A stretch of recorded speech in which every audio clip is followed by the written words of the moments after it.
Hi mga kabusing, welcome back to my channel again. So, kumusta tayo ngayon? 2024 na pala. Welcome back to 2024 channel. Charotang. So, mga kabusing, topic natin for today's video is yung best seller natin na unit na for GG2 single tire mulye mga kabusing. So, yun yung topic natin ngayon. Yun ang i-review ko ngayon kasi bagong unit na dating mga kabusing. So, tara! Samahan nyo ako mag-review ng unit. Napakainit.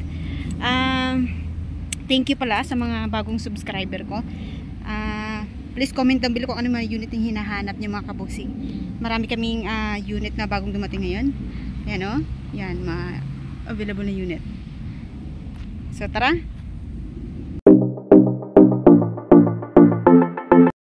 Hi mga kabusing. So ito na yung best seller natin na unit. For GG2 single tire mulye front and back. Para to sa city, no truck ban to mga kabusing. For GG2 fully manual, ito yung maganda sa unit kasi anytime pwede makapasok sa city dito sa Iloilo. Ang walang mga truck ban. Off ko muna. Off muna.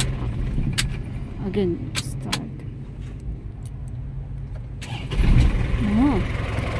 Smooth na.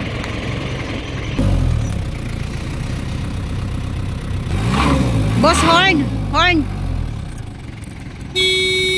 Very good. So, engine this unit. New upholstery, aircon, power window.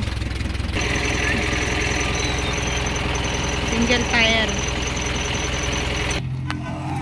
Ito yung engine mga kabusing. For GG2. Fully manual. So 5 gear, capacity 4.2 tons. First owner. For GG2 fully manual engine. Yan, fresh from Japan. Ito yung chassis number niya, Mulye. Diba maganda?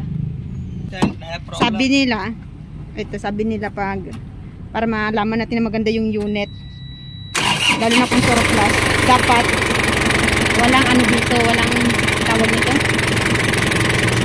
walang lalabas na engine. So titingnan natin ito kung ano ba. Sino ka? Go! Just open this one. I-open natin kung wala bang ano, walang blue by. Wow, very good ang unit. Wala mga kabusing. Very good. Ano, just revolution ba?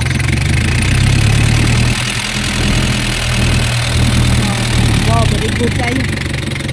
Very good kayo engine.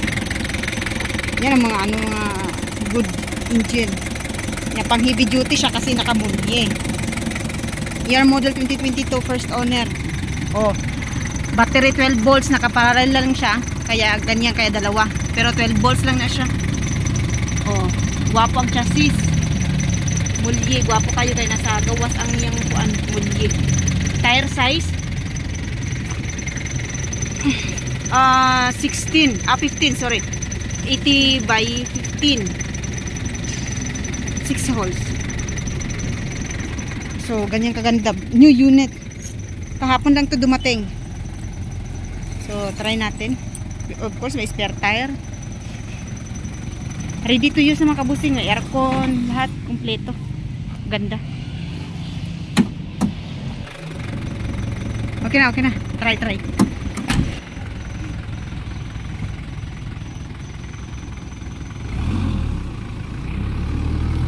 Brake. Ay, nakiya. Tatry niya yung unit.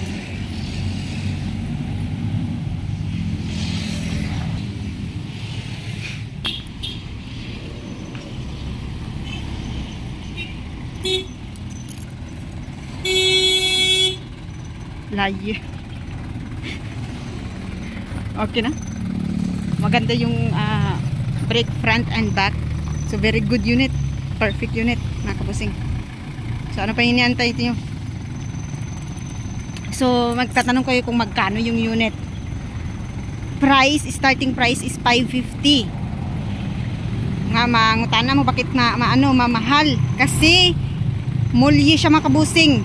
Ang tagal ko rin ito na unit na mulye, wala jud. Subong la jud nag-abot ang mulye. So 550 starting price. Then siya what you call this one? Negotiable upon viewing the unit. So negotiable pa siya, but first unit, may stereo pa. Sana all.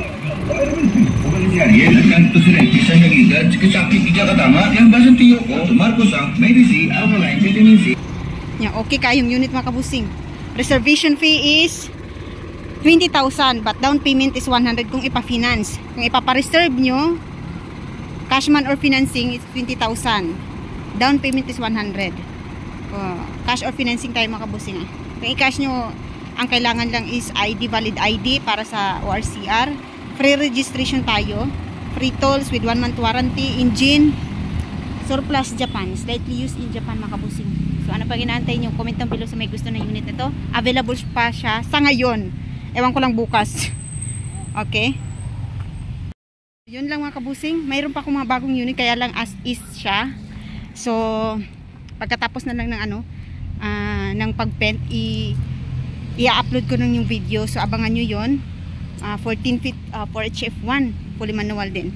So please subscribe to my channel and comment down below kung anong mga gusto niya unit. May Facebook page ako. Comment down below doon. Mga taga Ilohay, mga taga Iloilo, Rojas, Capiz, thank you for kasi yung ibang mga customer na pumupunta na dito sabi nila nakikita din lang sa YouTube char. Sige lang. Thank you. Please subscribe. Bye. See you in the next video.